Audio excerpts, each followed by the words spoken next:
Jail से ले आने वाला प्रभु यीशु मसीह के हरि पवित्र नाम में सब पवित्र लोगों को रहता हूँ। प्रभु की बड़ी दया है, अनुग्रह है कि प्रभु ने और भी एक सुंदर दिन हमारे जीवन में जोड़ दिया। प्रभु का अनुग्रह से प्रभु का पवित्र उपस्थिति में आने के लिए प्रभु ने हमें कृपा दिया। सचमुच में प्रियो, मसीह जीवन या मंडली जीवन कितना अनोखा है। लोगों ने अभी तक सही रीति में उसका प्रकाश पा करके जीने वाले लोगों की संख्या बहुत कम है, बहुत कम है। तो प्रभु का दया है, आज भी प्रभु का पवित्र उपस्थिति में आकर के प्रभु का वचन सुनने के लिए, सीखने के लिए, मिल करके प्रभु का महिमा करने के लिए प्रभु ने अवसर दिया। तो इस साल में हमने जो भी हमारा प्रभु के ओर से जो आलोचना पाया हुआ, हमारा एक बड़ा मुद्दा, एक बड़ा लक्ष्य, हमारा प्रभु का आगमन का निकटता में आया हुआ हमारा जीवन में फिलिपियों का पत्र 4 अध्याय का 5 वचन बार बार मैं आपको मतलब याद दिलाना चाहूँगा। सब लोग बाइबल खोलकर वो वचन को पढ़े, वो वचन हमेशा आपका याद में रहे। मानव फिलिपियों 4 अध्याय का 5 वचन, तुम्हारी कोमलता सब मनुष्यों पर प्रकट हो, प्रभु निकट है। मतलब पहली बात, प्रभु निकट है तो हमारे जीवन में क्या दिखना चाहिए? तुम्हारी कोमलता। मतलब हमें एक झगड़ालू नहीं होना चाहिए, है ना, भांडन करने वाला, है ना, झगड़ने वाला, है ना, समस्या खड़ा करने वाला कभी नहीं होना चाहिए। हम लोग मतलब एक कोमल स्वभाव का होना। आज मतलब घरों में या मंडली में जब समस्या कब होता, जो लोग कोमल स्वभाव का नहीं रहता, है ना, लोग एक हटीला स्वभाव का बन जाता, वहाँ पर बहुत समस्या बढ़ जाता। तो प्रियो, हमको इस साल में कुछ भी हो, प्रभु ने हमें दिया हुआ पवित्र आत्मा का अधीन रह करके जब हम आत्मा में चलेगा तभी ये विजय होगा। ये कोई हमारा कोशिश नहीं, हमारा परिश्रम नहीं, लेकिन हम आत्मा के अधीन रहने के द्वारा है। हमको अपने आप को आत्मा का अधीन रहना, है ना। मतलब कोमल स्वभाव का व्याख्या बोलेगा तो क्या है? कोमल स्वभाव का व्याख्या बोलेगा तो वो एक बहुत बड़ा सिलसिला नहीं, वो एक व्यक्ति है, वो यीशु मसीह है। कोमल स्वभाव का व्याख्या हम कितना भी व्याख्या करें वो सही नहीं होगा। कोमल स्वभाव का व्याख्या प्रभु यीशु मसीह, वो एक ही शब्द में हम उसका व्याख्या दे सकता है। इसका मतलब क्या है कि मतलब और कोई भी ये दुनिया में ऐसा कोई कह नहीं सका और कहेगा भी नहीं, है ना, क्योंकि कोमल ऐसा एक बहुत बड़ा बात है। वो बात अपन कितना भी निर्वचन करेगा तो भी वो खत्म नहीं होता, और जो वो एक व्यक्ति है ना। ये बात को हम लोग इसलिए यीशु मसीह ने खुद, यीशु मसीह ने किया हुआ दावा, सब दावा नहीं एक प्रकार वो है, वो दावा का जरूरत नहीं, है ना। जब मत्ती 11 अध्याय का 29 वचन, मत्ती 11 अध्याय का 29 वचन, मेरा जुआ अपने ऊपर उठा लो और मुझसे सीखो। मेरा जुआ, अभी आप देखिए, जुआ लेना तक एक नम्रता का बात है ना, और मेरा जुआ लेना किसी प्रकार का और कोई जुआ नहीं, मेरा जुआ लेना, मेरा जुआ ले लो और मुझसे सीखो। ये बहुत बड़ी बात है प्रियो, है, ये बहुत बड़ी बात है। अभी प्रभु हम पर कोई भारी जुआ लगाने वाला नहीं, है ना, बहुत बड़ी बात है। अभी आपको मालूम है, जुआ का मानव दोनों बाजू में एक एक को बांधा जाता, है ना।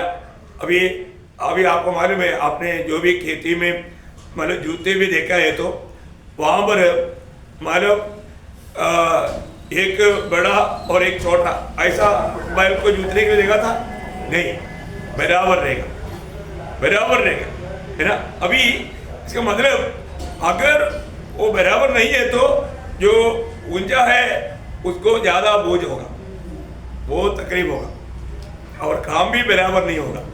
प्रियो, इसलिए हमें प्रभु से सीखना है तो प्रभु ने जो प्रभु का जुआ है उसके साथ हमें भी मिलना है। इसका मतलब क्या है कि हमें भी उस अवस्था में आना है, और नहीं है तो आप प्रभु से नहीं सीख पाएगा या प्रभु को नहीं सीख पाएगा और प्रभु का लक्ष्य में आप चल नहीं पाएगा। इसके लिए वो बोलता है मेरा युवा लेकर के, मतलब युवा के एक साइड में मैं खड़ा हूं तो दूसरी बाजू में आ जाओ साइड में दूसरी बाजू में तू आ जाओ।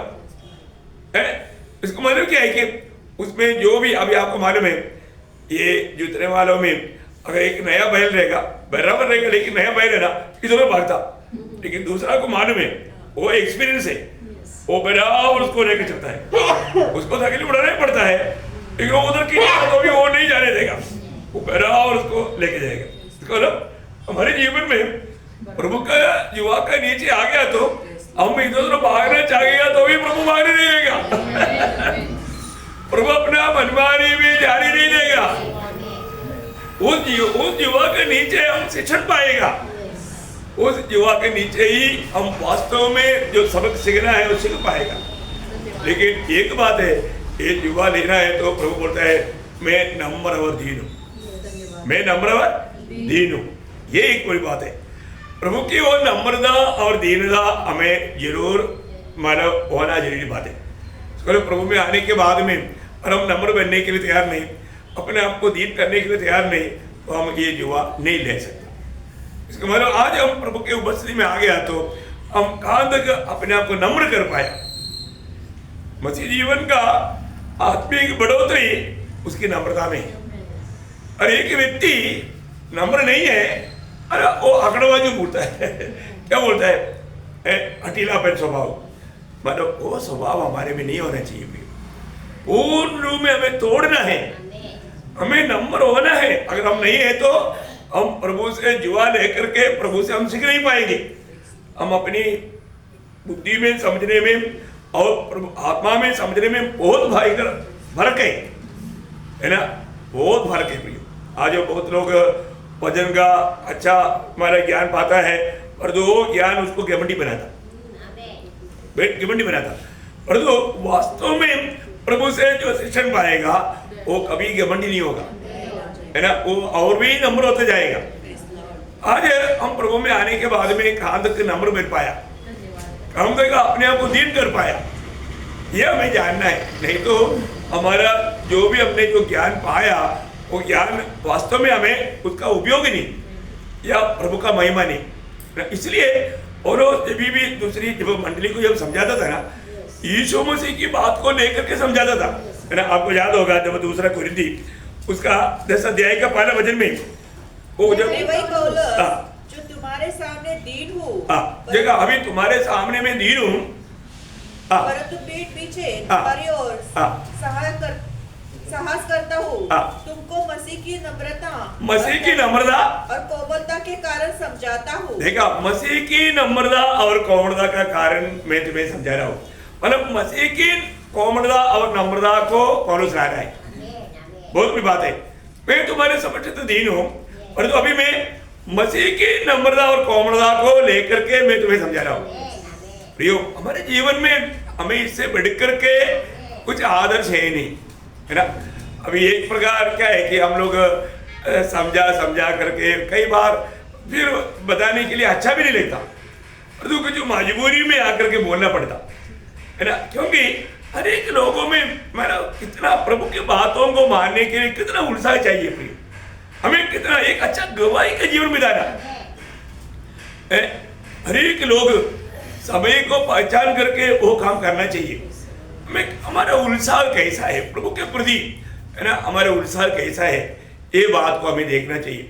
आज भी बहुत लोगों के जीवन में यीशु मसीह की प्रभुता नहीं, यीशु मसीह वो प्रभु उसके मतलब के लिए प्रभु प्रभु कहेगा, परंतु वो सब अपना मनमानी में ही करता, अपनी इच्छा के अनुसार प्रभु की इच्छा को ढूंढता ही नहीं, प्रभु को इच्छा को उनका जीवन में कोई स्थान नहीं।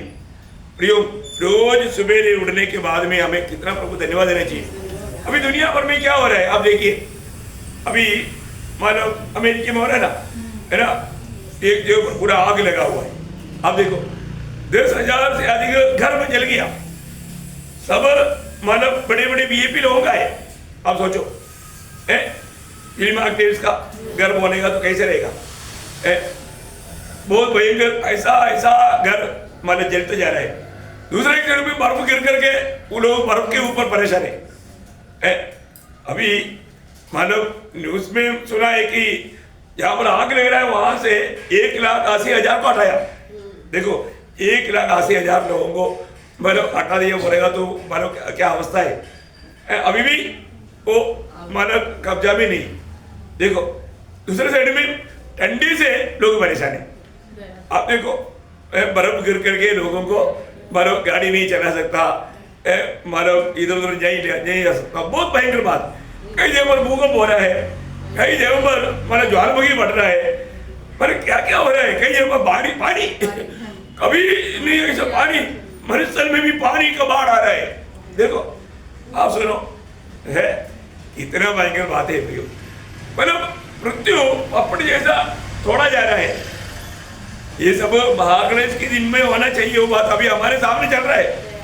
इसका मतलब प्रभु के आगमन कितना निकट है। प्रभु के आगमन निकट है, इसलिए तुम भी क्या करना, तुम भी कॉपड़ बनो कहा पहनने का। कितना भी महागणेश का दिन में कितना भी विपत्ति आएगा तो अभी भी लोग मन नहीं भरता, मन कठोर करता। ऐसे आज मंडली यहाँ पर रहते हुए मंडली को भी समझाता है तो इनको ये सब हंसी मजाक लगता नहीं है ना प्रियो। प्रभु का अनुग्रह पाया हुआ लोग कितना अधिक प्रभु को सम्मान करके जीना चाहिए। प्रभु को महिमा करने के लिए हमें कितना उत्साही बनना चाहिए प्रियो, है ना। जीवन में बहुत बात मैं आपको बता रहा, ये जो कोमल स्वभाव का नहीं है तो घरों में समस्या कहाँ मरे, बात नहीं बनता।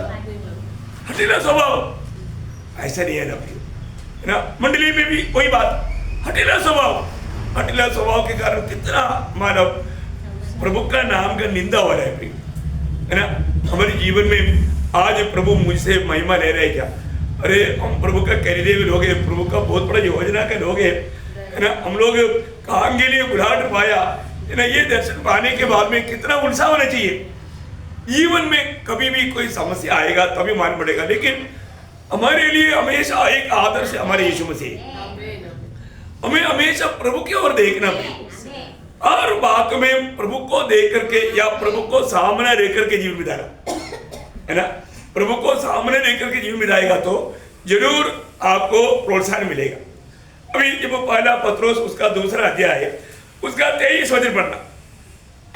पहला पत्रोस 2:23। वह गाली सुनकर गाली नहीं देता था। हमको कोई गाली देगा तो आप सोचो, अभी हमारे यीशु मसीह को बहुत निंदा किया, बदनाम किया, है ना, गाली दिया। प्रभु ने अभी उल्टा उनको दिया है। और आगे, और दुख उठाकर किसी को भी धमकी नहीं देता था, पर अपने आप को सच्चे न्याय के हाथ में सौंपता था। देखिए ये प्रभु ने किया। तो हमारा भी जीवन में, जीवन की यात्रा में ऐसा कई प्रतिकूल का अनुभव आएगा। तो आएगा तो हमें क्या करना चाहिए। हमारे जीवन में ऐसे समय में हमें क्या करना चाहिए। वचन में साफ बताता है, जब रोमियो का पत्री 12 अध्याय उसका 17 से 21 तक का वचन पढ़ना बहुत हमारा श्रेष्ठ बातें हैं। रोमियो 12 अध्याय का 17 से 21 तक। बुराई के बदले किसी की बुराई न करो। हाँ प्रियो, अगर हमारे साथ कोई बुराई भी किया तो भी हमारे से उनके साथ बुराई नहीं होना चाहिए। उनके साथ हमेशा भलाई करना प्रियो। कोई भी कैसा भी हो, हमारा निंदा किया होगा, हमारा बदनाम किया होगा, हमें कष्ट दिया होगा, हमें धोखा दिया होगा, कुछ भी होगा तो प्रियो, परंतु हम प्रभु का लोग होने के कारण अच्छा पेड़ बुरा फल नहीं लाता। हमेशा हमको फल से ये प्रकट करना है। इसलिए बुराई के बदले हम प्रभु के लोग बुराई ना करो। और जो बातें सब लोगों के निकट भली है उनकी चिंता किया करो। जहाँ तक हो सके तुम भरसक सब मनुष्य के साथ मेल मिलाप रखो। देखा, वो एक बहुत बड़ी बात है। सबके साथ मेल मिलाप रखना मुश्किल की बात है लेकिन यहाँ पर हो सके तो एक शब्द, एक प्रयोग आया, हो सके तो प्रियो, बहुत बड़ी बात है। प्रभु के वचन में एक छूट दिया वो बात हुई है, बाकी कहीं भी हो ऐसे छूट हम नहीं देख सकता। मतलब क्योंकि हर एक के साथ मेल हो ही नहीं सकता। गलत उपदेश होगा उनके साथ हम मेल कैसे खाएगा, नहीं हो सकता। लेकिन हम उनके साथ झगड़ा ना करें, हम मानव उनसे दूर रहना लेकिन प्रेम में रहना। अभी आपको मैं बताता हूँ ना, आज भी बहुत लोग आत्मीय जीवन में पुष्टि क्यों नहीं पाता, उनके अंदर कहीं ना कहीं दूसरे के प्रति नफरत कड़वाहट है अंदर। जब तक हमारे जीवन में नफरत कड़वाहट रहेगा, पर आत्मीय जीवन में हम पकड़ ही नहीं सकता। हमें क्या करना, पहली बात हमें क्षमा करना है, क्षमा करना। और हर बात में मैं एक बात आपको बताता हूँ, विजय पाने का एक अच्छा एक मतलब क्या बोलते हैं सूत्र या मंत्र बोलते हैं, तो क्या मालूम है, प्रेम करो। प्रेम करेगा तो हर बात में विजय पा सकता है। यीशु मसीह ने कैसे विजय पाया? प्रेम से। वही प्रेम प्रभु ने हमको भी दिया। वो प्रेम हम लोग प्रायोगिक जीवन में लाने के लिए कोशिश करेगा तो कभी भी हम हारेगा नहीं। अभी यहाँ पर इसलिए पौलुस बोलता है, आगे पढ़िए। हे प्रियो, बदला न लेना, बदला नहीं लेना, परंतु परमेश्वर के क्रोध को अवसर दो। क्या करना? प्रभु को काम करने के लिए अवसर दो। प्रियो, हमारे प्रभु, तू मुझे क्यों सताता है? प्रभु, मैंने आपको क्या सताया है? अरे तू मेरा हाथ को तोड़ दिया ना। कहा? मेरा भक्त का साथ तूने क्या किया? देखा? किसको पूछे? सुषमा से सोचा, उनको पूछा। बोलो, प्रभु का एक व्यक्ति को भी कुछ भी दुख पहुंचाएगा तो पूछने वाला कौन है? प्रभु। प्रभु का टाइम पर पूछेगा। प्रभु पूछने की एक समय है। तो पौलुस ने जाना, कुछ तो मैं बहुत बड़ा गड़बड़ी कर दिया, मैंने बहुत बड़ा गड़बड़ी किया, बहुत बड़ा धोखा खाया। प्रियो, एक बात है, प्रभु को अवसर दो। हमारे दिल में ऐसा भी नहीं होना चाहिए, प्रभु तू उनसे बदला लेना, ऐसा भावना भी नहीं। हमारे दिल से उनको माफ करना। क्या करना? माफ करना। प्रियो, कभी भी प्रभु तू देख लेना ऐसा नहीं बोलना। तभी भी हमारे अंदर एक मानव नफरत है, उनसे बदला लेने का एक भावना है। हमारा काम है प्रियो, दिल से क्षमा कर देना, उनका भला ही चाहना। प्रभु वो भी बच करके तेरा गवाह बने, वो है ना सबसे बड़ी बात है। और वो कार्य नहीं हुआ तो प्रभु का दिल अभी तक हमने नहीं पाया। हमें परखना प्रियो, हम लोगों को प्रभु ने और एक नया साल दिया तो हम कहां तक अपने आप को तोड़ पा रहे हैं? हम अपने आप को शून्य करने में, अपने आप को नंबर और दीन करने में बिजी हो रहे हैं क्या? मैं प्रभु के आत्मा का अधीन बनाते जाएगा तो जरूर हमको बहुत प्रकार का प्रतिकूल आएगा, तकलीफ आएगा, हमारे चारों तरफ से हमें आगे बढ़ने के लिए रुकावट आएगा। तभी भी प्रभु तेरा अनुग्रह मेरे लिए काफी बोलकर आगे बढ़ते जाना।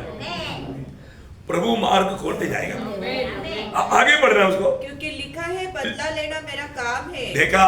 बदला लेना किसका काम है?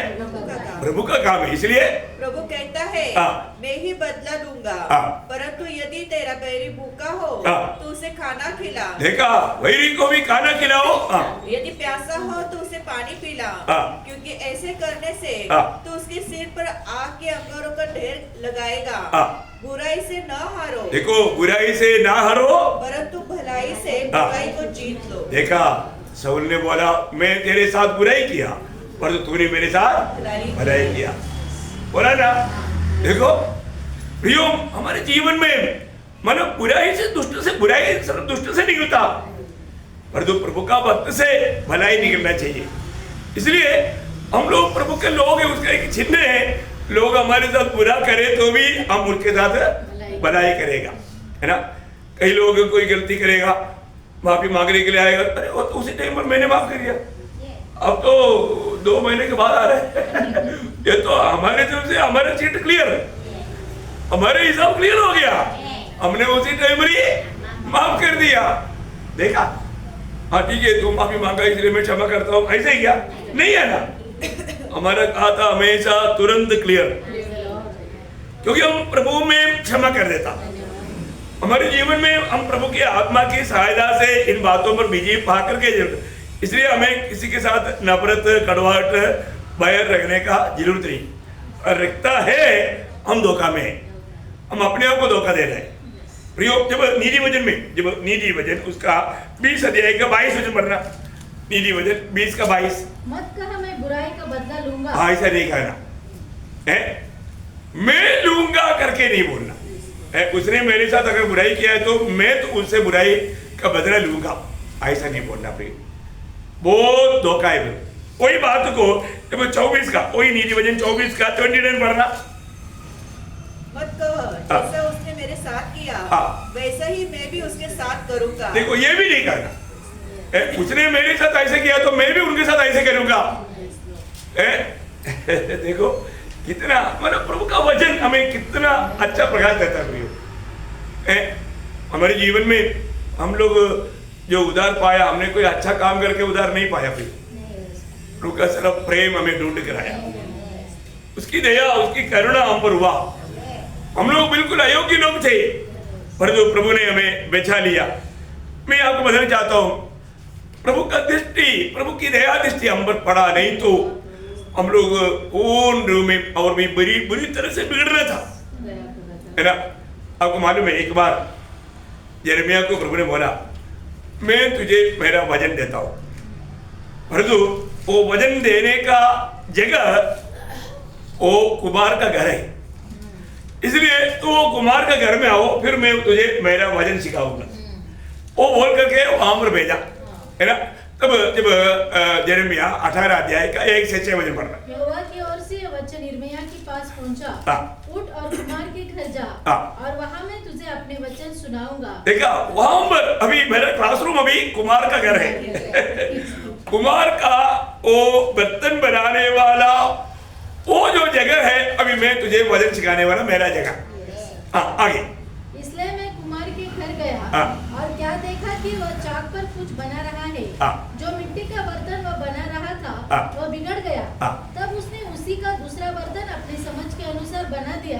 तब यहोवा का वचन मेरे पास पहुंचा, हे इस्राएल के घराने, यहोवा की वाणी है कि इस कुमार के समान तुम्हारे साथ क्या मैं भी काम नहीं कर सकता? देख, जैसे मिट्टी कुमार के हाथ में रहती है, वैसे ही है इस्राएल के घराने, तुम भी मेरे हाथ में हो। देखा, इससे प्रभु ने एक बहुत बड़ा सबक इस हमारा यिर्मयाह को सिखाया। ये बात सच्ची बात है ना। अभी वो बात को हमने सीखा, हम लोग प्रभु के हाथ में बिगड़ गया था, बिगड़ गया तो जाओ बोल के प्रभु ने फेंका नहीं। प्रभु ने क्या किया? प्रभु ने हमें नया बनाया, प्रभु ने हमको नया बनाया। हम लोग सब बिगड़ गया था ना। हम प्रभु में आने के बाद पहले क्या था? हम बिगड़ा हुआ था। प्रियो, हम बिगड़ा हुआ हमें प्रभु ने बनाया। इसलिए दूसरा कोरिन्थियों 5:17 में क्या बोलता? यदि जो कोई मसीह यीशु में है, नया सृष्टि है। देखा प्रियो, हमारा वो पुराने अवस्था के अनुसार हम सिर्फ फेंका जाने के योग्य है, परंतु प्रभु ने हमें एक नया सृष्टि बनाया। प्रभु ने हमें फिर से बनाया, फिर से बनाया। पौलुस भी बोलता है ना, जब पहला तिमोथी उसका पहला अध्याय का 13 वचन, पहला तिमोथी उसका पहला अध्याय का 13 वचन। मैं तो पहले निंदा करने वाला। देखो, मैं कौन था? मैं पहले निंदा करने वाला था और सताने वाला था और अंधेर करने वाला था, तो भी मुझ पर दया हुई, क्योंकि मैंने अविश्वासी की दशा में बिन समझे मुझे काम किए थे। देखा, मेरा अविश्वास की दशा में मैं ये बात को नहीं समझते थे कि मैं ये क्या कर रहा हूँ। प्रियो, इतना सख्त चेतावनी है ना। वो अपनी बारे में वो गवाही देने में उसको कोई लज्जा नहीं, क्योंकि मैं बिगड़ा हुआ पात्र था। प्रभु ने इसलिए पौलुस का कामों को देख करके दुनिया चकित हो गया। यही तो बात है। प्रभु ने जो दोबारा तैयार किया हुआ बर्तनों को देखेगा तो दुनिया चकित हो जाएगा, क्योंकि जब प्रेरितों का 9 अध्याय का 21 वचन पढ़ेगा तो वहां पर दुनिया ने पौलुस के बारे में क्या गवाही दिया? सुनने वाले चकित होकर कहने लगे, क्या यह व्यक्ति वही व्यक्ति नहीं है जो यरूशलेम में उन्हें जो इस नाम को लेते थे नष्ट करता था? हाँ, देखा, अरे कैसा क्या? अभी नष्ट करने वाला, अभी वो जो करता था वही काम ये कर रहे हैं। अरे क्या? अरे यही तो है, प्रभु नया बनाएगा तो आने वाला चेंज। देखा, ये कौन कर सकता? ये कुमार कर सकता, ओरिजिनल कुमार। हमको सच में मसीह की रूह में लाने के लिए जिसने अपने हाथ में हमको लिया वही कर सकता। प्रियो, ये बहुत अनमोल बात है, क्योंकि आपको मालूम है प्रभु का चेहरा अननियास को भी पौलुस के बाद वो जाने के बाद बोला ना, अन्य लड़ गया। प्रभु आप किसके बाद शेर के सामने मानो बकरी को भेजा क्या प्रभु, शेर के सामने बकरी जाएगा तो फिर क्या होगा? हैं? प्रभु को समझा रहे अननियास, उसका चेहरा नहीं मरना, नौ का चेहरा। हनन्याह ने उत्तर दिया, हे प्रभु, मैंने इस मनुष्य के विषय में बहुतों से सुना है कि इसने यरूशलेम में तेरे पवित्र लोगों के साथ बड़ी-बड़ी बुराई की है। देखा, ऐसा व्यक्ति के सामने आप मुझको भेज रहे हैं क्या प्रभु? मुझे जल्दी ये छुट्टी करवाना चाहता है, मेरे जीवन की यात्रा को जल्दी समाप्त करना चाहता है कि ऐसा डेंजर आदमी के पास मुझे भेज रहा है। देखो प्रभु ने उसका जीवन में क्या किया वो अननियास को नहीं मालूम। दुनिया देखा, दुनिया चकित हो गया। प्रियो, ये सच बात है ना, यही एक मसीह व्यक्ति का गवाही है। प्रियो, हम प्रभु में आने के बाद में लोगों के बीच में हमें कितना बड़ा एक गवाही है। अरे पहले व्यक्ति कैसे था पर आज वो कैसा है। फिर जिसका जीवन बदल गया उसके जीवन में ऐसा एक संदेश रहता है प्रियो, है ना, बहुत बड़ी बात है। उसको बोलता है साक्षी, गवाही, है ना। आज बहुत लोगों के जीवन में लोगों के बीच में एक गवाही नहीं, यही एक बड़ा धोखा का बात है। हमारे जीवन में हमें परखना है। अब देखो, जो भी वचन में हम लोग जक्काई के बारे में सुनता, जब जक्काई के जीवन में यीशु मसीह आ गया, जक्काई बदल गया है। अरे इतना अच्छा निर्णय कौन ले सकता? कैसा यीशु मसीह ने उधर कोई शिक्षण भी नहीं दिया। देखो, ये एक बड़ी बात है प्रियो। हमारे जीवन में वास्तव में प्रभु हमारे जीवन में दिल में काम किया तो उसका जिंदगी बदलेगा, है ना। जब लूका उसका 19 अध्याय का 8 वचन, जक्कई ने खड़े होकर प्रभु से कहा, हे प्रभु देख, मैं अपनी आधी संपत्ति कंगालों को देता हूँ। देखो, संपत्ति के पीछे मरने वाला व्यक्ति था। अब देखो, एक लुटेरा आदमी जहां पर 10 रुपए लेने चाहिए उस पे 50 रुपए लेता है, नहीं तो उनको बहुत परेशान करता। ऐसा एक लुटेरा व्यक्ति, अभी वो प्रभु आ गया तो लूटने का स्वभाव सब खत्म हो गया, धन की लालच खत्म हो गया, अभी वो देने वाला बन गया। और वो भी बोलता है, जिससे भी मैंने अगर लिया है ना 4 गुना लौटा दो। गरीबों के प्रति तरस भी आया और जिससे भी लिया 4 गुना लौटाने का दिल भी आया। आप देखो, ये कौन कर सकता? ये है प्रभु का काम। प्रियो, ये तभी प्रभु ने उनका बारे में क्या गवाही है, ऐसा लोगों के बारे में गवाही है। उसका 9-10 वचन, तब यीशु ने उससे कहा, आज इस घर में उद्धार आया है, इसलिए कि यह भी अब्राहम का एक पुत्र है, क्योंकि मनुष्य का पुत्र खोए हुए को ढूंढने और उनका उद्धार करने आया है। देखो प्रियो, हमारे जीवन में यीशु मसीह ये दुनिया में आने का मकसद हमारे जीवन में पूरा हुआ क्या है? मैं खोया हुआ था, मैं प्रभु से दूर हो गया था, लेकिन प्रभु ने मुझे ढूंढ करके निकाला, मुझको बचाया। हमारे जीवन में ऐसे ही गवाही है क्या? जो भी व्यक्ति प्रभु को पाया उसका जीवन बदल गया। जो लोगों के लिए नुकसान देने वाला अभी लोगों के लिए फायदा बन गया। ओनेसिमुस के बारे में पौलुस फिलेमोन को पत्र लेने के टाइम पर एक शब्द वहां पर प्रयोग करता है। फिलेमोन का पत्र, उसका 11 वचन पढ़ना। वह तो पहले तेरे कुछ काम का न था। देखा, पहले तेरा कुछ काम का नहीं था, पर अब तेरे और मेरे, देखा, अभी तेरे और मेरे भी दोनों के बड़े काम का है। बड़े काम का है। देखा प्रियो, इतना विशेष बात है। एक व्यक्ति प्रभु में आने के बाद में वो सबका काम में आएगा। सबको मिल गया ना? फिलेमोन उसका 11 वचन है। फिलेमोन का पत्र एक ही चैप्टर है। तो इसमें एक बात ध्यान रखना प्रियो, हमारे जीवन में जो पहले काम की अच्छा काम की नहीं था, अभी वो अच्छा काम ही करेगा। पहले फिलेमोन चोरी करता था, पर तो अभी चोरी नहीं करता, अभी वो भलाई करता, दूसरे के प्रति तकलीफ सहने के लिए वो तैयार। इतना अनोखा बात है। इसलिए ऐसा लोगों को कैसे सम्मान करना करके फिलेमोन को लिखते वक्त उसका 16 वचन पढ़ना। फिलेमोन उसका 16 वचन। परंतु आपसे दास की तरह नहीं, हाँ। वरन दास से भी उत्तम, हाँ। अर्थात भाई के समान रहे। ओ कितना बड़ी बात है प्रिय, कितनी बड़ी बात है ना। हमारे जीवन में मसीह में आने के बाद में छोटा बड़ा का फर्क नहीं है। आप प्रभु में आया, हो सकता है आप कंपनी का बॉस हो, और तो दूसरा एक हमारा भाई वो वहां का चौकीदार है, लेकिन चौकीदार है तो भी बॉस और इसमें कभी भी भेद नहीं देखना। कंपनी की बात अलग है, बाकी से ऊपर कंपनी में काम करना है, आदर जिसको देना चाहिए देना है, और तो जो बाहर मिलता है कंधे पर कंधा मिलाएगा। दुनिया बोलेगा रे बॉस तो उनको कंधे पर कंधा मिला कर चलता, ओ तब वो बोलेगा ये मेरा भाई है। बहुत बड़ी बात है प्रिय। हमें प्रभु में आने के बाद में हम लोग कभी भी बड़ापन नहीं है ना। हो सकता है एक छोटा सा दुकान में काम करता होगा, दूसरा एक बड़ा कंपनी का बॉस होगा, कभी भी वो आपस में जब मिलेगा भाई भाई है ना। आज भी प्रभु का निकले नासिक मंडली में ऐसा कुछ बात रखा ये नहीं, मतलब वचन बहुत लोगों में कार्य करता है। मैंने देखा है कि मतलब अपना जब डॉक्टर मार्गरे था, वो जब भी आएगा कुर्सी नहीं तो इधर नीचे बैठता था, उसको कोई ऐसा कुछ मुझे कुर्सी चाहिए ऐसा कुछ है नहीं, एकदम नम्र होकर मतलब वचन काम किया प्रभु के सामने। ये एक बड़ी बात है प्रियो, हम लोग एक दूसरे को अपना भाई बहन समझना, ये समझ से हम बाहर जाएगा तो भी वहां पर दिक्कत आ सकता।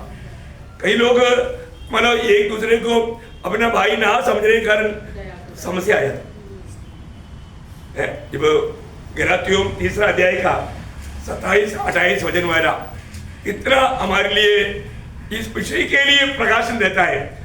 गलातियों 3 का उनका 27-28 27-28 और तुम में से जितनों ने मसीह में बपतिस्मा लिया है उन्होंने मसीह को पहन लिया है। अब न कोई यहूदी रहा, देखा अभी ना कोई यहूदी रहा और न यूनानी, देखा मतलब अभी ये अन्य जाति के लोग बोल करके इनकार करने के लिए कोई भी विश्वासी यहूदी भाई को आगे नहीं, क्योंकि अभी फर्क नहीं है।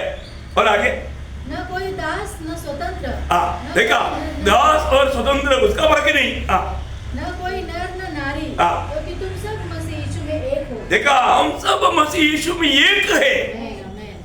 प्रियो ये एकता को मतलब भंग करने वाला कोई भी बात प्रभु के लोगों में नहीं होना चाहिए। कोई बात को और भी गहराई में कोलोसियों 3 का 11 पढ़ना, कोलोसियों 3 का 11। उसमें न तो यूनानी रहा न यहूदी, न खतना रही, न जंगली न स्फूर्ति, न दास न स्वतंत्र, केवल मसीह सब कुछ और सब में है। प्रभु में आने के बाद में हमारा दृष्टिकोण पूर्ण रूप में बदलना चाहिए। हमें अपनी भाई बहन को हमें कैसे देखना है ना, हर एक लोगों में मसीह को देखना, हमें वो प्यार देना। हम यीशु मसीह को प्यार करते हैं ना, वही प्यार हमें अपनी भाई बहन से भी करना। और जो विरोधी के लक्ष्य क्या है, हम ऐसा प्यार ना करें, हम कुछ ना कुछ भेज लाए है। ऊंचा नीचापन लाने वाला निकोड़े में उपदेश कई लोग पढ़ते हैं, पर तो हमारे बीच में ऐसा कभी ना हो प्रियो। हर एक लोग में मसीह है, हम आपस में भाई है, ये बात को जान करके एक दूसरे को आदर देना है ना, मानो उसको जरूर उड़ाना। हम जो लोगों हम लोगों को कहां से कहां लाया प्रियो, हमारा वास्तविक अवस्था हम भूलना नहीं है ना। जब एफेसियों 2 अध्याय का 12 वचन, तुम लोग उस समय मसीह से अलग, देखो हम उद्धार पाने से पहले प्रभु का जन्म मिलने से पहले हमारा अवस्था क्या था, मसीह से अलग, हम मसीह से अलग थे और इस्राएल की प्रजा के पद से अलग किए हुए, और प्रतिज्ञा के वाचाओं के भागी न थे, और आशाहीन और जगत में ईश्वर रहित। देखा हम ऐसे लोग थे, पहले का हमारा अवस्था कभी भी नहीं भूलना। और प्रभु में आने के बाद में प्रभु ने हमें कितना बड़ा अनुभव में लाया, अवस्था में लाया, ये भी नहीं भूलना है ना। पहले अवस्था के बारे में ये तो उसका पत्री, उसका तीसरा अध्याय का तीसरा वचन। तो क्योंकि तुम भी पहले निर्बुद्धि और आज्ञा न मानने वाले, भ्रम में पड़े हुए और विभिन्न प्रकार की अभिलाषाओं और सुख विलास के दासत्व में थे और बैरभाव दाह करने में जीवन व्यतीत करते थे। देखा, बैरभाव दाह करना, इसमें हम जिंदगी बिताते थे। हमारे पुराने समय में हम लोग बिल्कुल शांति से नहीं रह पाते थे। शांति क्या है मालूम नहीं, शांति कहाँ मिलेगा, कैसा मिलेगा मालूम नहीं। परंतु प्रियो, आज हमारा अवस्था, पत्रोस भी उसका बारे में, पहला पत्रोस उसका दूसरा अध्याय का 10 वचन, पहला पत्रोस दूसरा अध्याय का 10 वचन। पहले तो कुछ भी नहीं थे, पहले कुछ भी नहीं थे, पर अब परमेश्वर की प्रजा हो, तुम पर दया नहीं हुई थी। पहले नहीं दया नहीं हुआ था, पर अब तुम पर दया हुई है। दया हुआ है।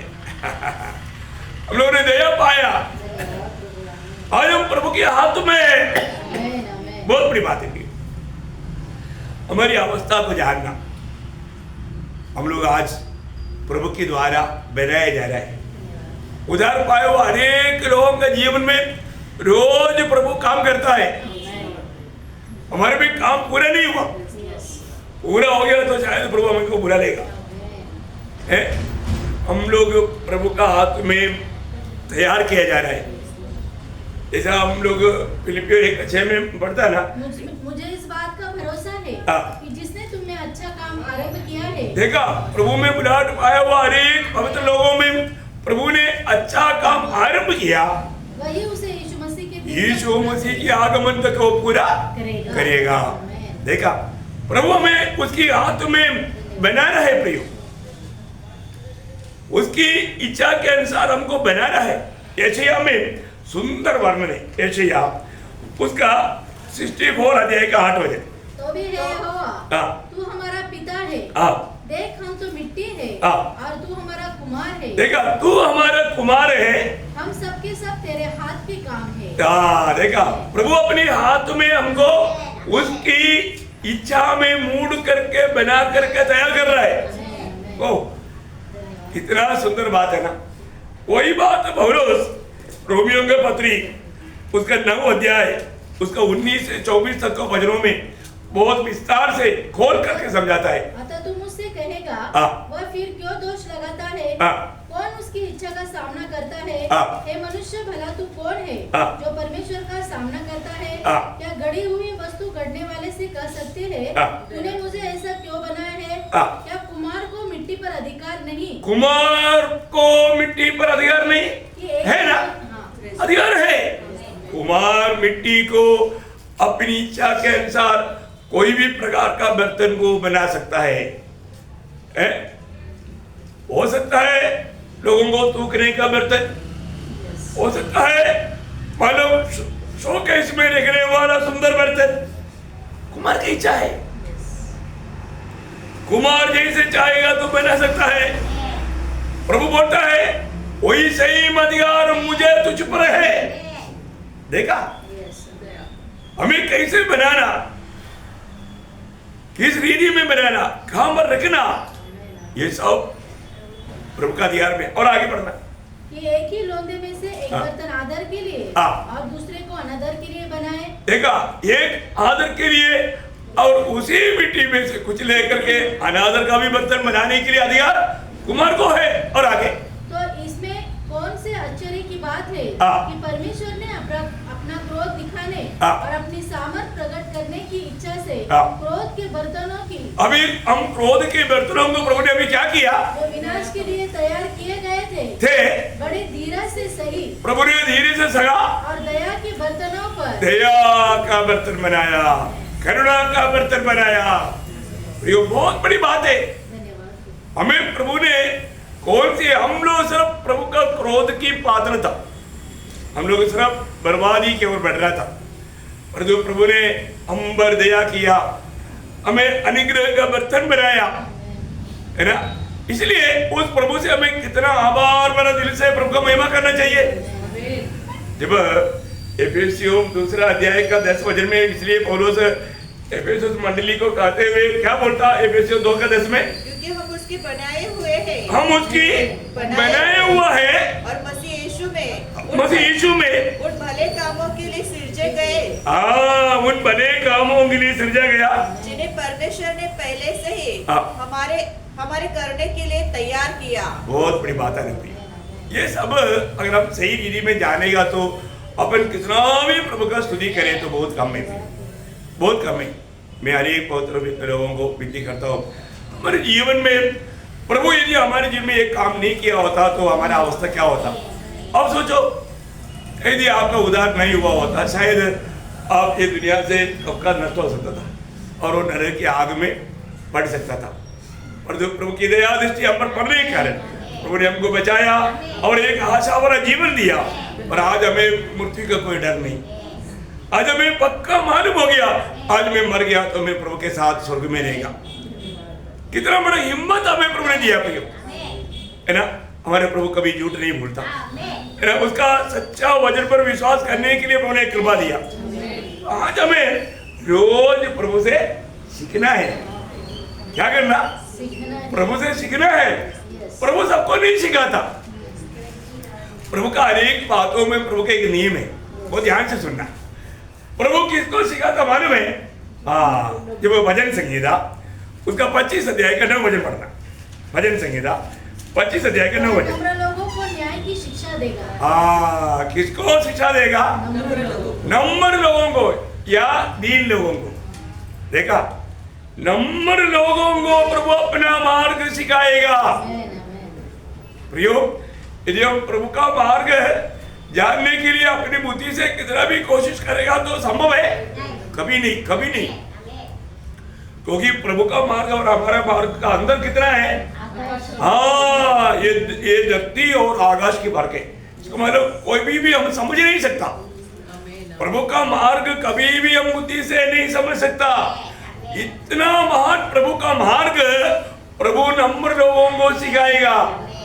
देखा, उसका 12 बजे पढ़ना।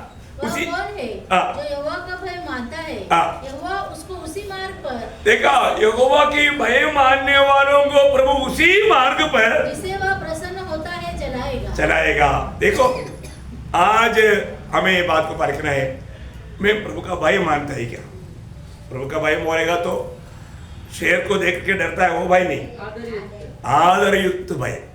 हमेशा याद रखना, प्रभु का भय मानने का अर्थ आदर युक्त भय करेगा तो प्रभु ने मेरे ऊपर इतना बड़ा प्रेम किया और मुझे बचाने के लिए अपने आप को दिया। उस प्रभु का दिल को दुख देने वाला कोई भी बातों में मैं नहीं जाऊंगा। मैं किसी कारण से मैं प्रभु को दुख नहीं दूंगा। वो है आदर युक्त भय। बहुत बड़ी बात है ना। जब 32 भजन संगीता में दावीद गाता है, 32 भजन संगीता उसका 8 भजन, मैं तुझे बुद्धि दूंगा और जिस मार्ग में तुझे चलना होगा, मैं तुझे बुद्धि देगा और जिस मार्ग में तुझे चलना होगा उसमें मैं तेरी अगुवाई करूंगा। उसमें मैं तेरी अगुवाई करूंगा। मैं तुझ पर कृपा दृष्टि रखूंगा। मैं कृपा दृष्टि रखूंगा और सम्मति दिया करूंगा। सम्मति दिया करूंगा। मैं तुझे लेकर चलूंगा। बहुत बड़ी बात है प्रियो। आज हम प्रभु के ओर से वो अगुवाई पाता है क्या? हर एक बातों में अगर हम प्रभु को सुनने के लिए अगर हमारा दिल की इच्छा है तो प्रभु वो काम करने नहीं देगा भाई। हमारे प्रभु से कोई भी काम असंभव नहीं है ना। मैं आपको बताना चाहता हूँ, आप प्रभु के हाथ में सौंपो और ये जो कुड़कुड़ाने का स्वभाव छोड़ दो, है ना। कभी भी कोई आता है तो ऐसे क्यों प्रभु, ऐसा सवाल आने नहीं देना। प्रभु इस मुसीबत को भी सबर करने का अनुग्रह मुझे दे। क्या प्रार्थना करना? प्रभु इस प्रतिकूल को पार करने का मुझको अनुग्रह दे। मैं हर समय तेरी स्तुति करूं, तेरी धन्यवाद करूं, क्योंकि मैं जानता हूं मैं तेरा प्रिय है, क्योंकि तूने मुझको अपना मूल्यवान लहू से खरीदा है। प्रभु मैं तेरा है और तू मेरा है, इसलिए मेरे लिए जो अच्छा देगा वही बात मेरे जीवन में होने देगा। इसलिए मैं आपको धन्यवाद देता हूँ। कितना भी संकट में, कितना भी प्रतिकूल में हर एक पवित्र लोग हमेशा यही कहना, कभी भी देखो बहुत दुख संकट मुसीबत आया, मोशे बहुत बुद्धिमान था, मिस्रईम की सारी विद्या सिखा हुई व्यक्ति है, और तो प्रभु का मार्ग से अनजान था प्रभु का मार्ग से अनजान था, इसलिए वो प्रभु को बोला, क्योंकि आपको मालूम है प्रभु नंबर लोगों को सिखाता है। मूसा के जीवन में आपको मालूम है उस समय के लोगों में स्वर्ग गवाही दिया है ना, जब गणना उसका 12 अध्याय उसका 3रा वचन, गणना 12 का 3। मूसा पृथ्वी भर के रहने वाले सब मनुष्यों से बहुत अधिक नम्र स्वभाव का था। देखा, बहुत अधिक नम्र नम्र स्वभाव का था। आप बताओ प्रियो, उस समय में आप सोचिए, अगर उस समय में 25 करोड़ लोग रहते थे, उनको सबको जानने वाला प्रभु बोलता है उन सबसे भी बढ़कर मूसा नम्र स्वभाव का था। देखा, हर एक लोगों को व्यक्तिगत रीति में जानने वाला प्रभु का गवाही है। ओह, आप सोचो प्रियो, मूसा कैसे व्यक्ति था और तो अभी कितना नम्र बना, और उतना नम्र बना, इसलिए नम्र बनने के कारण पहले थोड़ा घमंड था, मैं भी कुछ कर सकता है, दिखा सकता है। प्रभु को बोला था, प्रभु मैं जानता ना, मैं लेकर जाता इनको है। प्रभु ने बोला समय नहीं आया, परंतु जब प्रभु ने उनको 40 साल मरुस्थल में शिक्षण दिया, तब प्रभु ने बोला अभी तुम पास हो गया है, पास हो गया, अभी तुम मेरे इच्छा के अनुसार काम कर सकता है, नहीं है ना प्रभु, अभी मेरे में सामर्थ्य नहीं। देखा, तो प्रभु बोला अभी मैं तुझे देखा। प्रियो, कभी भी हमारा जीवन में अपनी कोई भी बातों के भरोसे पर, आज लोगों का हमारा भरोसा पूरा अपना धन पर है, अपने ज्ञान पर है, नहीं तो रिश्तेदारों में है, ये सब धोखा है प्रियो। प्रभु हमारे सब कुछ होना, प्रभु की भरोसा में हमें हर जीवन का हर एक कदम बढ़ाना। देखो, इसलिए मूसा हमेशा प्रभु को बोलता था, प्रभु आगे का मार्ग बताओ, है ना। जब निर्गमन उसका 33 अध्याय का 13 वचन, निर्गमन 33 अध्याय का 13 वचन, और अब यदि मुझ पर तेरे अनुग्रह की दृष्टि हो, यदि तूने बोला ना मुझे तुझ पर अनुग्रह हुआ, ठीक है, अगर आज आपका अनुग्रह का दृष्टि मुझ पर है तो मुझ पर क्या करना, मुझे क्या करना, तो मुझे अपनी गति समझा दे। देखा, अपनी मार्ग मुझे समझा दे। प्रियो, ये कितना अनोखा बात है, प्रभु तेरी मार्ग मुझे समझा दे। प्रियो, हर रोज हम अपनी मार्ग में नहीं चलना, हमें कितना भी अच्छा लगेगा वो मार्ग भी अंत में मृत्यु में ले जाएगा। ये वचन आपको मालूम, 2 जगह पर नीति वचन 14 का 12 वचन में और 16 का 25 में, दोनों जगह पर नीति वचन में लिखा मनुष्य को कभी एक मार्ग अच्छा देख पड़ेगा, आखिर में मृत्यु मिलेगा, नाश हो जाएगा। प्रियो, हम कितना भी बुद्धिमान हो, है ना, हमारी समझ में आने वाला अच्छा से अच्छा काम भी हमें नाश में पहुंच जाता, प्रभु का मार्ग में वो लेकर नहीं जाएगा प्रियो। इसलिए हर बात में प्रभु तेरी मार्ग मुझे दिखा दे, तेरी मार्ग पर मुझे ले चल, ऐसे एक प्रार्थना बिंदी होना चाहिए प्रियो। मूसा ने प्रार्थना किया, प्रभु सुना है कि नहीं? सुना है ना। 103 का 7 उसने मूसा को अपनी गति और इस्राएल पर अपने काम प्रकट किए। देखा, मूसा को अपना मार्ग बताया। मूसा दुनिया में सबसे नम्र व्यक्ति था, इसलिए प्रभु ने बोला ना, मैं नम्र और दीन हूं, मेरा जुआ लेकर मुझसे सीखो। प्रियो, हमें रोज प्रभु के साथ चलने की बात प्रभु से हमें सीखना है।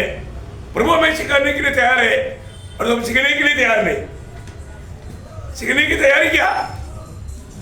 हमें नम्र बनना, हमें एक कोमलता होना। उस अवस्था में अगर पहुंच जाएगा, प्रभु बोलेगा मेरा क्लासरूम में बैठने के लिए तू योग्य है। और जो नम्र नहीं है, प्रभु उसको नहीं सिखाएगा। इसलिए प्रभु में आने के बाद हमारे जीवन में हमारा हरेक आचरण में बदलाव आना चाहिए। कैसे होना चाहिए? हमारा आचरण कैसे होना चाहिए? एफिसियों का पत्री उसका 4 अध्याय 1 से 3 वचन पढ़ना। एफिसियों 4 अध्याय का 1 से 3। इसलिए मैं जो प्रभु में बंदी हूँ तुमसे विनती करता हूँ कि जिस बुलाहट से तुम बुलाए गए थे उसके योग्य चाल चलो। देखो, हमें मिला हुआ बुलाहट का योग्य चाल चलना। और आगे अर्थात सारी दीनता और ये जीवन में हमें मिला हुआ बुलाहट का योग्य जीवन बिताने वाले व्यक्ति कैसे होना? सारे दीनता और नम्रता सहित। देखा, सारे दीनता और नम्रता सहित होना बहुत बड़ी बात है। आपने देखा होगा जब सेल्समैन आता है ना, क्या नम्रता से बात करता है ना। आप अनपढ़ व्यक्ति रहेगा तो ये बोलेगा सर सर। जिंदगी में कभी कोई साथ नहीं बोला और तो इतना एजुकेशन डिग्री में पाया हुआ है, सूट कोट टाई वाला बांधा हुआ है, और आपको वो बोल रहे हैं सर। हम क्या करता? हम सीढ़ी पर चढ़ते ऊपर चढ़ जाता। देखो प्रियो, और वो व्यक्ति इतना नम्र होकर के आपको इतना सम्मान करता है तो वो बुलाहट सुनने वाला व्यक्ति क्या करता? और चढ़ जाता। इसलिए धोखा देने में आशा ही हो जाता, बच जाता। प्रियो, हमारे प्रभु से हमें सीखना है तो हमें नंबर मिलना है ना।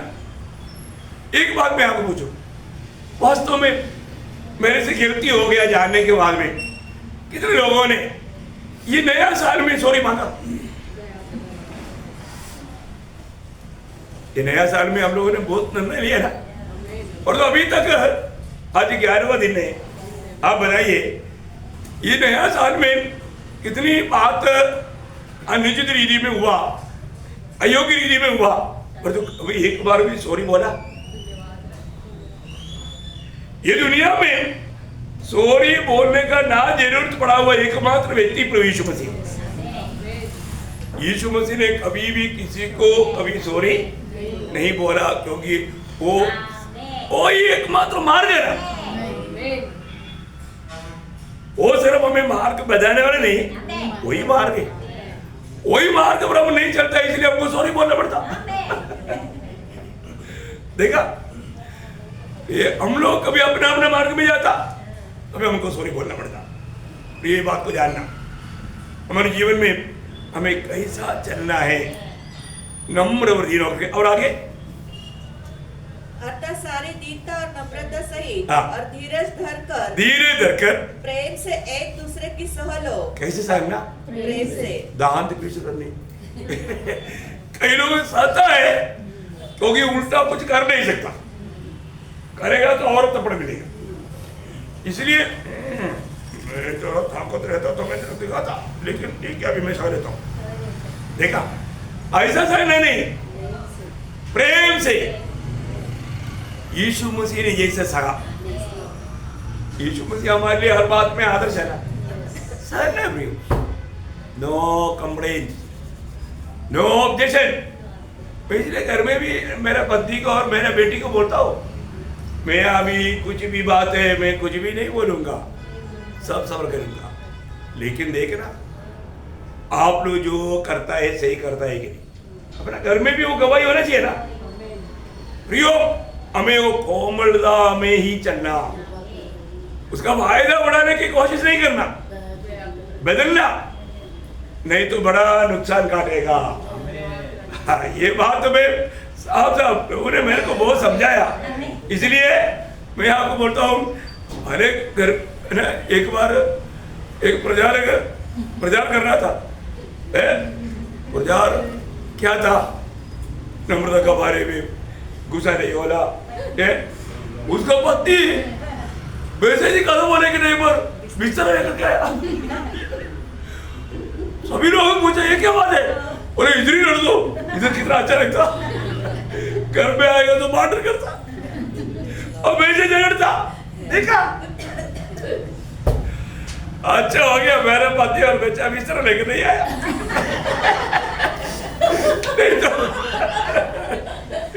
नहीं तो मेरा प्रचार होने के बाद में मेरा क्या अवस्था रहता। Praise the Lord। प्रियो, ये कोई मजाक की बात नहीं है, सच्ची बात है प्रियो, बहुत सीरियस बात है। प्रभु हमको जो आलोचना देता है प्रियो, बहुत जरूरी बात है।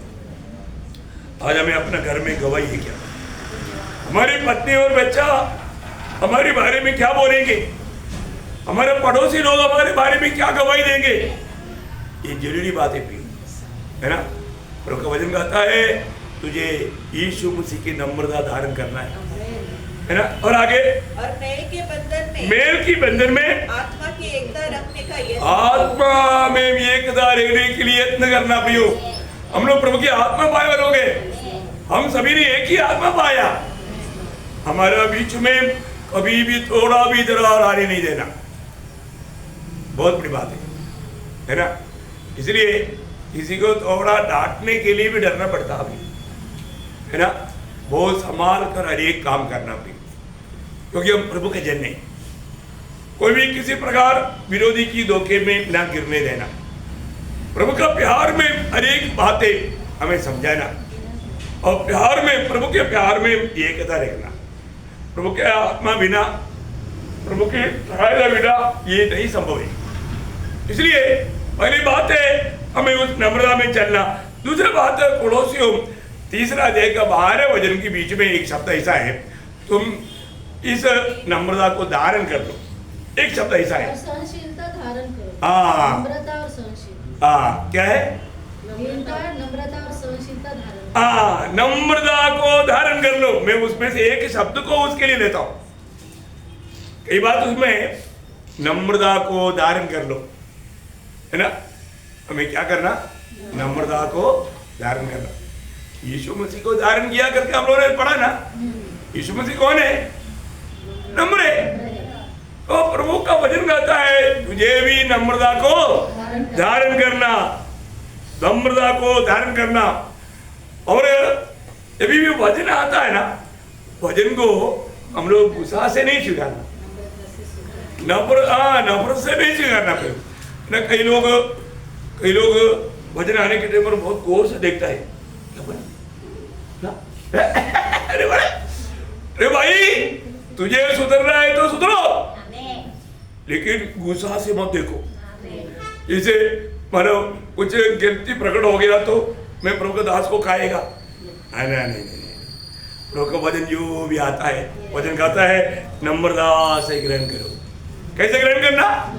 हाँ, याकूब 12 अध्याय उसका 21 वचन। सारी मलिनता और वैर भाव की बढ़ती को दूर करके उस वचन को नम्रता से ग्रहण कर लो। देखा, उस वचन को नम्रता से ग्रहण कर लो, जो हृदय में बोया गया और जो तुम्हारे प्राणों का उद्धार कर सकता है। हाँ प्रियो, ये कोई भी वचन को अब छोड़ने नहीं है, वचन को जाने नहीं देना। हमारे जीवन में प्रभु ये वचन के द्वारा कोई गलती सुधारना चाहता है तो वो गलती को सुधार करके इस वचन को जाने ना देते हुए वचन को ग्रहण कर लो। कितनी बड़ी बात है। जब वचन ग्रहण करेगा आप सुधर जाएगा। तो आज लोग क्या करता, सुधरता नहीं, वचन छोड़ देता, सुधरने के लिए तैयार नहीं, वचन छोड़ देगा। वचन जाएगा तो भी कोई बात नहीं, लेकिन हम नहीं सुधरेंगे। प्रभु को मुझसे भी आने के टाइम पर भी कई लोग अंदर नहीं क्या है, हमको कुछ भी बोलो हम नहीं सुधरने वाला। हाँ, देखा ऐसा होना चाहिए नहीं ना प्रिय। वचन को ग्रहण करो। वचन को ग्रहण करने का मतलब यीशु मसीह को ग्रहण करो। यीशु मसीह का ग्रहण करने का अर्थ तो मसीह के रूप बन जाओ। यीशु मसीह का रूप, यीशु मसीह के स्वभाव आप में होना, उसका मार्ग है वचन को ग्रहण करना। देखा, आज यीशु मसीह हमें खाने पीने दे रहा है वचन के द्वारा। ये वचन को खा लो, पी लो, इसको नम्रता से ग्रहण कर लो, है ना। देखो, जीवन में हो सकता है कोई व्यक्ति सही मार्ग को छोड़ दिया, सही मार्ग को छोड़ दिया तो उसके ऊपर गुस्सा मत करो, उसके ऊपर लाठी लेकर के मत पड़ो। उसके जीवन में क्या करना, गलतियों 6 अध्याय का 12 वचन, गलतियों 6 अध्याय के 12 वचन, हे भाइयों, यदि कोई मनुष्य किसी अपराध में पकड़ा भी जाए तो तुम जो आत्मिक लोग जो है नम्रता के साथ, कैसा नम्रता के साथ ऐसे को संभालो। देखा बोले कि मतलब उनके साथ नम्रता से व्यवहार करेगा तो वो मन फिर करके वापस आ सकता है, लेकिन अपना दिल कठोर ना करो, है वो दोषी को जाने दे, उसको बिल्कुल रहम मत करो, ऐसा कठिन हृदय नहीं होना चाहिए, नम्रता से समझाओ। बहुत बड़ी बात है प्रिय, है ना। बहुत लोगों को हमने प्रभु का प्रेम में नम्रता से समझाया तो भी समझा नहीं, वो बात अलग है, आगे का बात अलग है। लेकिन एक बात है प्रियो, हमें ऐसा प्रतिकूल अनुभव में बहुत कष्ट तकलीफ देने वालों को भी नम्रता से समझाना। कभी भी ऐसे समय में कूद ठोकर खा सकता है, मतलब बहुत भारी विपत्ति में पड़ सकता है, हमारी आत्मीयता में चोट पहुंच सकता है, लेकिन प्रभु का वचन कहता है तो नम्रता से उसको समझाओ। देखा है, जो नम्र नहीं है ऐसे लोगों को समझाने नहीं जाना। कई लोग ऐसे जाएगा तो वो भी जाएगा, उसके पीछे वो भी नष्ट हो जाएगा। सच्ची बात है ना। हमें नम्र होना प्रिय, हर एक वचन प्रभु का वचन में लिखा हुआ एक एक बात सत्य है। मुझे मालूम है, एक व्यक्ति ने बोला हो गया तो मैं समझाऊंगा, समझाने के लिए गया वो भी गया। अभी मैं नाम क्या बोलूं, सच बात है प्रियो, समझाने जाने वाला नम्रता से समझाना। प्रभु जो बोला है ना वो रूट पर ही जाना, गलत रूट मत लेना। हम समझाते हैं मत जाओ, नहीं मैं गया, वो भी गया। क्या गया? बहुत दुखदायक बात है। मैं आपको कितना लिस्ट बताऊं, है प्रभु की बड़ी दया है प्रियो, प्रभु अभी तक हमें बनाए रखा। मैं इसलिए हमेशा प्रभु के साथ संगति करते रहना चाहता हूँ। बहुत बड़ी बात है, प्रभु की संगति में बढ़ते जाओ, है ना। और एक बड़ी बात, मतलब जब भी अगर हम ऐसा कोई कठोर दिल वालों को है, उनको समझाने के टाइम पर भी नम्रता से समझाना, सिखाने के टाइम पर, है ना। जब दूसरा तिमोथी दूसरा अध्याय उसका 25 और 26 हो जाए, बहुत अनोखा वचन है। को नम्रता से समझाए, वापस वह विरोधियों को नम्रता से समझाए, नम्रता से समझाए। क्या जाने परमेश्वर उन्हें मन फिराव का मन दे, वे भी सत्य को पहचाने। देखा, बहुत बड़ी बात है, हमको नम्रता से समझाना। समझाने के समय में भी हमारे शब्दों में वो नमकीन किया होना चाहिए, है ना। नम्रता से समझाना। अरे पवित्र लोग, अगर मालूम में खास करके बहन लोगों को अपनी पहनावों के बारे में बताने के टाइम पर, पत्रोस कहते आने के टाइम पर एक अच्छा आभूषण के बारे में बोलता है ना। ये आभूषण जरूर पहनना। कौन सा आभूषण मालूम है? पहला पत्रोस 3 अध्याय के 4 वचन। वरन तुम्हारा छिपा हुआ और गुप्त मनुष्यत्व नम्रता और मन की दीनता की अविनाशी सजावट से सुसज्जित रहे। ये प्रभु का दृष्टि में, क्योंकि परमेश्वर की दृष्टि में इसका मूल्य बड़ा है। मूल्य बड़ा है, मूल्यवान आभूषण आपने पहना। क्या बोला? आपको समझ में आया? इसको धारण करने में अच्छा लगता है। नम्रता और दीनता प्रभु की दृष्टि में हमारे लिए मूल्यवान आभूषण है। क्या बोलता? मूल्यवान आभूषण है। ये दुनिया का सोना चांदी मूल्यवान पत्थर से बनाया हुआ वो माला पहनने से बढ़कर प्रभु का दृष्टि में मूल्यवान आभूषण नम्रता है। क्या बात है। हम लोग वो धारण करते हुए प्रभु को दिखता है ना, प्रभु बोलेगा ये व्यक्ति मेरे लिए मूल्यवान है, इन्होंने मूल्यवान बात पाना है। ऐसा लोगों का जीवन में डर नहीं रहेगा। अभी आपको मालूम है, दुनिया की रीति में 2 करोड़ का मोती का माला पहना, रात को नींद आएगा? या तो कहा तो कोई बेल लगाएगा तो हवा उड़ जाता। जान लेने के लिए आया, मोती लेने के लिए नहीं आया। मैं बोला ना, हमारे केरला में एक घर में शादी हुआ, मतलब बहुत आभूषण पहना, गड़ा पूरा आभूषण। रात को चोर आया तो क्या हुआ, आते ही लड़का का माँ जाकर दरवाजा खोला, चोर ने उसको मारा, वो उधर गिर गया, खत्म। चिल्लाया, बेटा भाग कर आया, बेटा भाग कर आते दिया, उसको भी मारा, उधर गिर गया। अब ये पति ने देखा, वो किचन में भाग गया और ये पूरा निकाला, बोला ये ले जाओ पर तो मुझे बचाओ।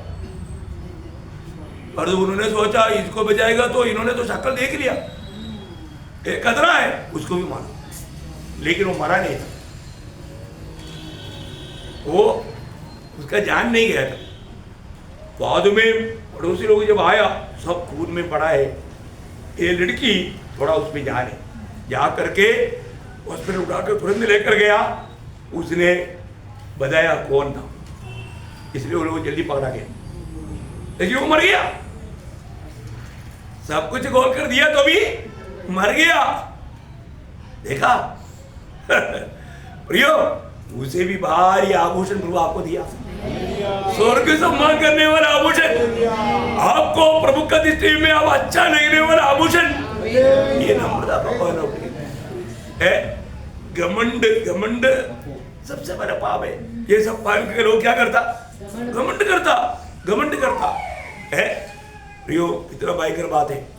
हमारे जीवन में प्रभु ने ऐसे बातों से हमको बचा लिया, है ना, बचा लिया। प्रभु को कितना धन्यवाद चाहिए। आज भी बहुत लोग छूट दे रहे हैं, कौन लोग, क्योंकि खतरा, प्राण की खतरा। कभी भी चोर की दृष्टि में पड़ेगा, आपका जान लेगा वो। तो मैंने बना, हम लोग कुछ ना भी रात को भी अकेले में जाने के लिए कोई डर नहीं, और तो आभूषण बना वो लोग, बाप रे, डरता है वो नहीं आता, वो डर को गले में बांधा है। प्रभु का वचन बहुत सुंदर है प्रियो।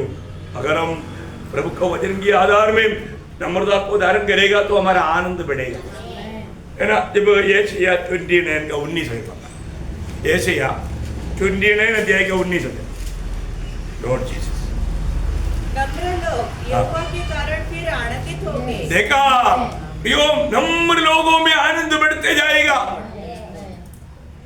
आनंद घटेगा नहीं प्रियो।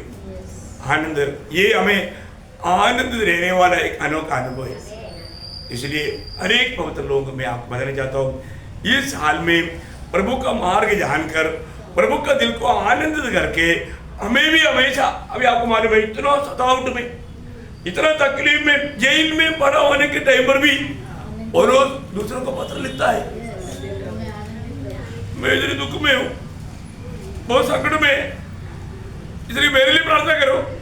ऐसे बोला नहीं वो बोलता है तुम लोग प्रभु में आनंद करो, मैं इतनी प्रभु में हूँ, मैं बहुत आनंद दे।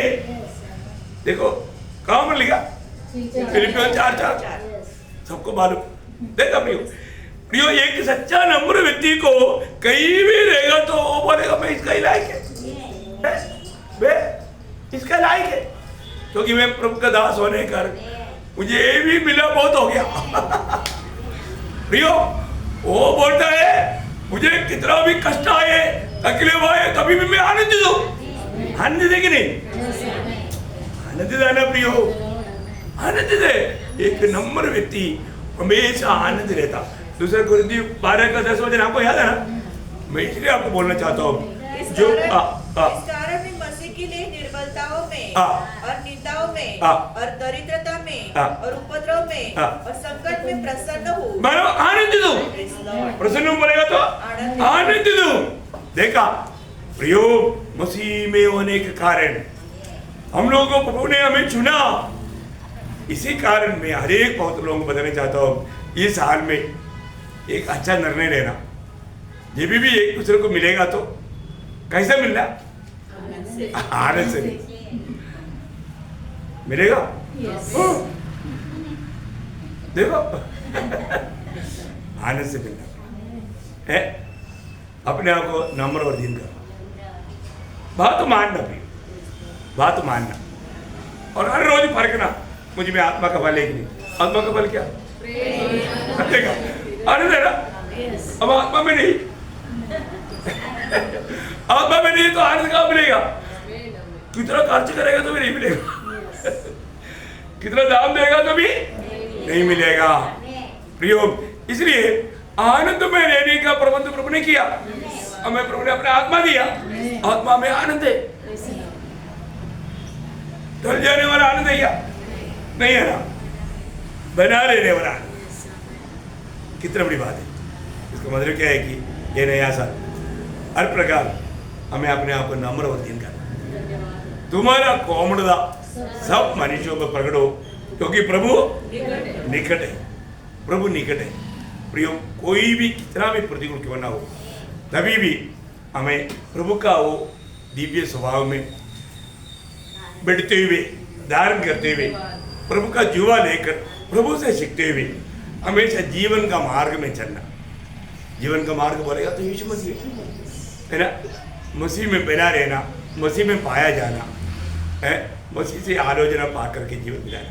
प्रभु ये वचनों के द्वारा सबको आशीष दे, प्रभु को महिमा मिले।